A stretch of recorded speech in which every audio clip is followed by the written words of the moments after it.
Yeah. What's happening? Good evening, good evening. What's happening, folks? How you guys doing? What up? Huh? I am Rondy. I'm your host tonight. And this is To Me For You. What is To Me For You? It's just a show where we have men come up on stage and speak their truth, tell their story. It's not rehearsed. It's not written down. And normally it's the first time they've ever told this story, right?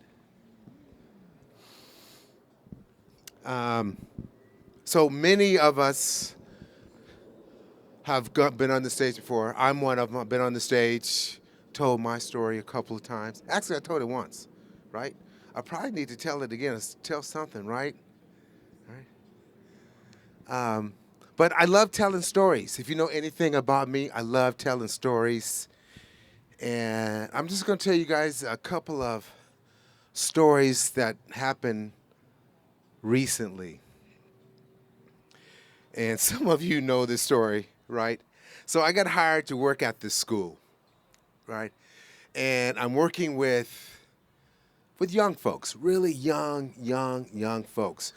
And it's lunchtime, and I see this one kid, he's eating by himself. Just sitting there eating by himself. And I'm just like, why is he by himself? And the teacher, someone told me, well, he don't like to look at other kids eat. And if you ever seen other kids eat, it's just nasty, right? They be eating the mayonnaise out the little package. It'd be mayonnaise and ketchup everywhere, and they be talking and food spill out their mouth and everything. So I understood where the kid was coming from. Like, I do not want to look across the table and see some kid just, right? So I'm curious. So I go and sit down to this kid with him because he's sitting alone. I'm like, hey, how you doing? And the first words out of his mouth is, you know, the fence can hypnotize you. And I'm like, oh, snap. What in the hell is he eating? Right? I'm like, what? And then he gets up and he stands to the fence, face like this, just at the fence. And I'm like, all right. So I'm going to go stand next to the fence, right? I'm going to stand next to him. So here we are both standing next to the fence, just like this. And it is mesmerizing. I was like, whoa, yeah. I'm like, yeah, I'm getting high. I'm like, this is feeling good. So this kid is at lunch getting high, getting that little natural high, just up against the fence, just, yeah. So those are just stories of, there's a ton of stories that you can tell.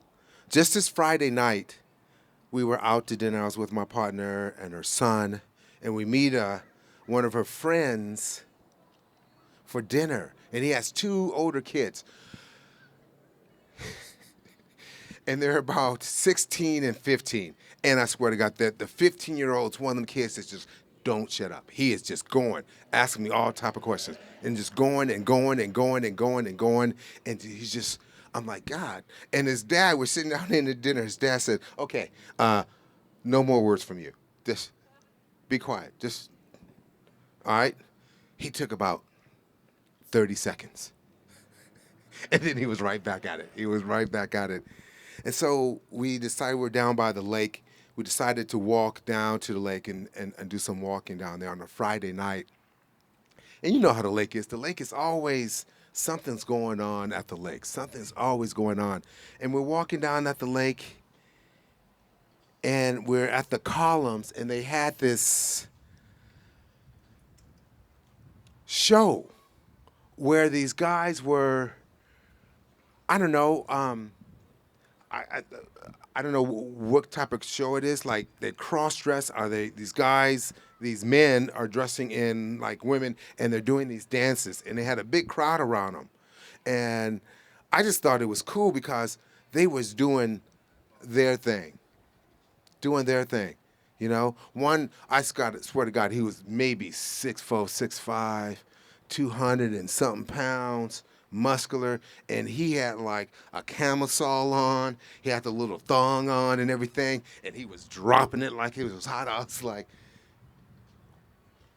I appreciate it because he was being himself. He had that space to be himself.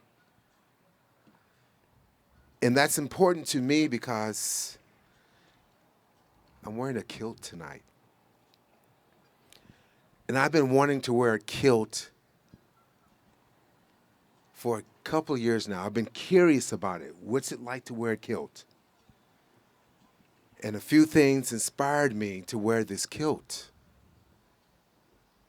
Them men dancing, doing their thing. The two boys who were like, I'm just going to talk. I'm going to blah, blah, blah.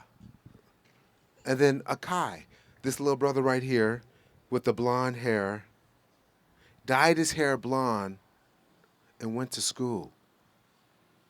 If you guys remember what it was like to go to school and be different, to stand out, what that felt like, no one wanted to do that. And so I'm looking at these things all around me and I'm like, I gotta be me. I gotta be me. All right.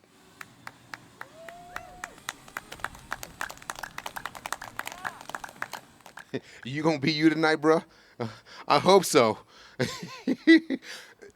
We can only contain so much of you because you are expansive.